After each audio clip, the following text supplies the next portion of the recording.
Radhe Radhe everyone. आप में से बहुत से लोग ये वेट कर रहे होंगे कि वो कौन सा स्पेशल ओकेज़न था जिसके लिए हम इस बार मथुरा आए थे। तो मैं आपको बता देती हूँ गाइस, आज है मेरा बर्थडे और इस बार मैंने अपने बर्थडे को सोचा है थोड़ा सा अलग तरीके से सेलिब्रेट करने का। तो इसीलिए सबसे पहले रेडी होके हम निकल गए हैं मथुरा से वृंदावन के लिए श्री राधा कैली कुंज श्री प्रेमानंद महाराज जी के दर्शन के लिए।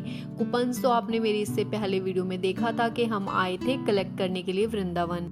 हम पहुंच गए हैं Shri Radha Keli Kunj Vrindavan and we all are so excited and feeling so blessed, क्योंकि सच में बहुत टाइम से हम ये सोच रहे थे कि कब हमें श्री प्रेमानंद गुरु जी के दर्शन होंगे एंड राधा जी की कृपा से फाइनली वो पल आ गया है।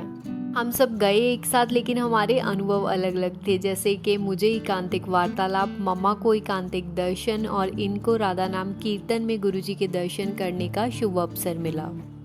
दर्शन करके हम बाहर आ गए हैं और हम यहाँ पे किसका वेट कर रहे हैं ये आपको कुछ ही देर में पता चल जाएगा। तब तक मैं अपना एक्सपीरियंस आपके साथ शेयर कर लेती हूँ सो दैट जिसको भी प्रेमानंद गुरु जी के दर्शन के लिए आना हो उसको थोड़ी सी गाइडेंस मिल सके। सबसे पहले गुरु जी के दर्शन होते हैं परिक्रमा मार्ग पे और आई थिंक मोस्टली सबको इस बारे में पता ही होगा और इसके लिए किसी भी तरह के कोई भी कूपन्स की ज़रूरत नहीं होती। तो इसका पहले जो टाइम रहता था वो रहता था लेट नाइट 2 से 2:30 बजे और अब इसका टाइम है अर्ली मॉर्निंग 3:30 से 4 बजे। इसके बाद 6:30 के आसपास एकांतिक वार्तालाप शुरू हो जाता है और इसके आई थिंक दिन में 3 बैच रहते हैं और इसके लिए हमें पहले ही आकर कूपन्स लेकर जाने होते हैं और एकांतिक वार्तालाप के ख़त्म होने के इमीडिएट बाद ही एकांतिक दर्शन शुरू हो जाते हैं। इसके लिए भी हमें कूपन्स लेने होते हैं। एकांतिक दर्शन के बाद शुरू हो जाता है कीर्तन और इसमें एंट्री भी हमारी कूपन्स के साथ ही होती है और ऐसे ही सत्संग के लिए भी हमें कूपन्स मिलते हैं। ये जो सामने आप देख रहे हैं कि कोई इस साइड आ रहा है ब्लैक कलर की गाड़ी में, तो ये कोई और नहीं श्री प्रेमानंद जी महाराज ही हैं। इस बारे में बहुत ही कम लोगों को पता होगा कि सुबह 9:30 के आसपास महाराज जी श्री राधा कैली कुंज से यहाँ से भक्तों को दर्शन देते हुए निकलते हैं। तो अगर आप सुबह 4 बजे के दर्शन नहीं कर पाए तो आप यहाँ पे भी महाराज जी के 9:30 बजे दर्शन कर सकते हो। अगर आपको एकांतिक वार्तालाप, एकांतिक दर्शन, कीर्तन या फिर सत्संग अटेंड करना है तो उसके लिए आपको एक दिन पहले ही श्री राधा कैली कुंज जाकर लगभग 9, 9:30 के करीब कूपन्स कलेक्ट करने होंगे और अगर पॉसिबल हो तो जितना जल्दी हो सके जल्दी आ जाना। और यहाँ से हम निकल गए सीधा श्री बांके बिहारी जी मंदिर and I am truly blessed on this day कि मुझे आज के दिन श्री बांके बिहारी जी के दर्शन का मौका मिला। तो चलिए आप भी हमारे साथ बिहारी जी के दर्शन कर लीजिए। बोलिए बांके बिहारी लाल की जय। जय हो श्री राधे।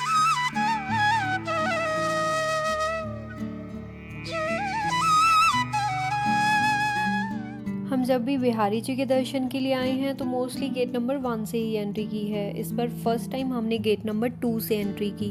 तो मैं आपको बता देती हूँ कि कंपैरेटिवली यहाँ पे थोड़ा सा कम चलना पड़ता है, बट हाँ जब निकल ही पड़े हैं बिहारी जी के दर्शन के लिए तो कितना भी चलना पड़े दर्शन करके ही वापस आते हैं। बिहारी जी के दर्शन करने के बाद हम निकल गए वृंदावन से सीधा मथुरा अपने घर के लिए, क्योंकि गर्मी बहुत पड़ रही थी गाइस।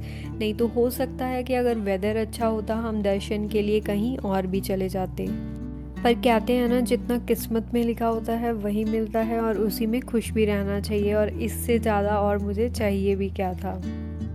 और ठाकुर जी की कृपा से बर्थडे अभी ख़त्म नहीं हुआ है गाइस। इवनिंग में हम आ गए हैं श्री द्वारिकाधीश मंदिर।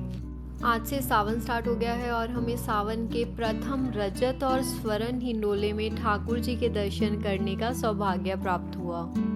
देखिए कितने सुंदर और भव्य दर्शन हो रहे हैं और ये सोने और चांदी के झूले तो देखिए कितने पुराने समय के हैं, लेकिन द्वारिकाधीश परिषद ने कितने अच्छे से संभाल के सजो के रखे हुए हैं। ऐसा लग रहा है कि जस्ट अभी नए लाकर रखे हों और ठाकुर जी इसमें विराजमान हुए हों। सच में बहुत ही सुंदर और प्यारा रूप लग रहा है।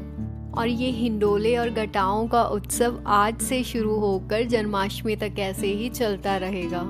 मैंने इसी वीडियो में पहले डिटेल्स शेयर कर दी हैं गाइस कि किस दिन कौन सा उत्सव रहने वाला है। तो अगर इन दिनों में आपका कभी प्लान बनता है मथुरा वृंदावन आने का तो आप ज़रूर आइए श्री द्वारिकाधीश मंदिर ठाकुर जी की इन सुंदर लीलाओं का आनंद लेने के लिए। और अब सब मिलके जोर से जयकारा लगा दीजिए ठाकुर श्री द्वारिकाधीश महाराज की जय। और इसी अलग तरीके से मैंने सोचा था अपने बर्थडे को इस बार सेलिब्रेट करने का गाइस, और ठाकुर जी की कृपा से जितना मैंने सोचा था उससे बढ़ के ही पाया है आज के दिन। परम पूज्य श्री प्रेमानंद महाराज जी के दर्शन हो गए, श्री बांके बिहारी लाल और ठाकुर श्री द्वारिकाधीश जी का आशीर्वाद मिल गया। इससे अच्छा बर्थडे शायद कोई हो ही नहीं सकता। अगर आपको ये वीडियो अच्छी लगी हो तो इसे लाइक करें, अपने फैमिली और फ्रेंड्स के साथ शेयर करें, और मैं कोशिश करूँगी गाइस कि मैं आपको ठाकुर जी की सुंदर सुंदर घटाओं के दर्शन भी करवा सकूँ। जल्दी से मेरा चैनल सब्सक्राइब कर दीजिए।